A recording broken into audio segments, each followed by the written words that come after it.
Pemirsa, menyukseskan pemilu damai tahun 2019, Senator DPD RI Sri Igusti Ngurah Arya Wedakarna Mahendra Data Wedastra Suyasa III terus melakukan berbagai langkah strategis. Salah satunya melakukan simakrama bersama para kader Gerakan Pemuda Marhain, Desa Banyuning, Karangasem. Dalam acara tersebut, Arya Wedakarna menghimbau kepada GPM Banyuning agar selalu menjaga sikap saat pemilu mendatang.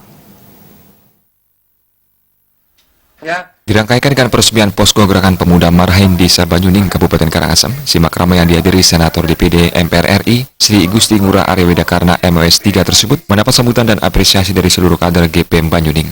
Melalui simakrama ini, Arya Wedakarna mengajak seluruh komponen masyarakat khususnya GPM Banyuning untuk turut menyukseskan pemilu 2019 mendatang.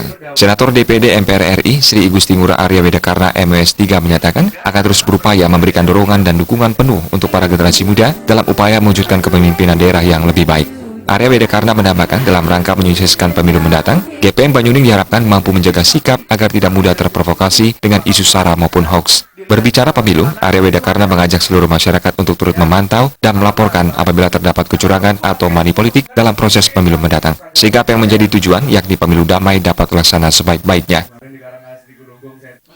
Ya, jadi pada hari ini saya datang ke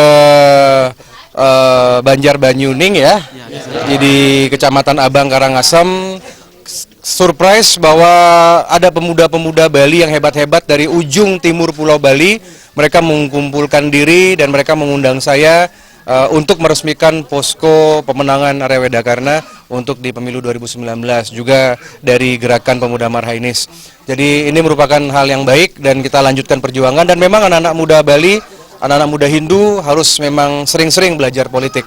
Ya, jadi saya memberikan motivasi, memberikan semangat, dan ini membuktikan bahwa saya memulai dari kampanye ini justru dari ujung timur Pulau Bali ya. Semoga bermanfaat kehadiran saya dan semoga harapan mereka bisa tercapai seperti itu. Jadi komitmen Tiang bahwa minimal dalam pemilu ini tidak ada politik uang, tidak ada politik sara, tidak ada politik hoax juga. Kita dukung. Yang penting jagat Bali niki aman, Indonesia aman, pemilu raya bisa berlangsung dengan baik, dan tentu mudah-mudahan Bali menjadi contoh. Ya, kita jaga nama baik Bali, magnet terbaik pelaksanaan pemilu di seluruh Nusantara. Sementara Ketua DPD GPM Bali, Sang Ketut Sarka, menyampaikan apresiasinya atas kedatangan Arya Wedakarna dalam kegiatan simakrama tersebut. Sesuai dengan arahan Arya Wedakarna, pihaknya bersama kader GPM lainnya akan selalu berkomitmen untuk memperjuangkan pemerintah yang mampu bekerja demi kemajuan Bali. Sehubungan dengan pemilu 2019 mendatang, pihaknya bersama GPM Bali akan mendukung dan turut menyukseskan pemilu dengan tidak menyebarkan berita hoax maupun money politik. Ya, pertama Tiang mengapresiasi dan mengucapkan terima kasih atas beliau Bapak Senator Dr. Arya Wedakarna telah memberikan kesempatan kepada komunitas Gerakan Pemuda Marhain untuk menjadi tim pemenangan beliau di pemilu 2019 yang akan datang. Harapan kepada kader tentunya berusaha dan berjuang dari segi perjuangan beliau yang telah berjalan. Dulu 2014 tanpa kehadiran beliau bisa mampu mendapatkan suara di wilayah di sini di Banyuning. Arya Wedakarna menambahkan, acara ini adalah salah satu bentuk kepedulian pemerintah kepada seluruh elemen masyarakat. Melalui simakrama, pihaknya bisa saling sharing dan berdiskusi terkait apa yang menjadi perhatian publik pada dewasa ini. Selain itu, sebagai media komunikasi dan pendekatan dalam upaya menjaga persatuan dan kesatuan NKRI menuju pemilu damai 2019. Darta dan Artaya, Bali TV.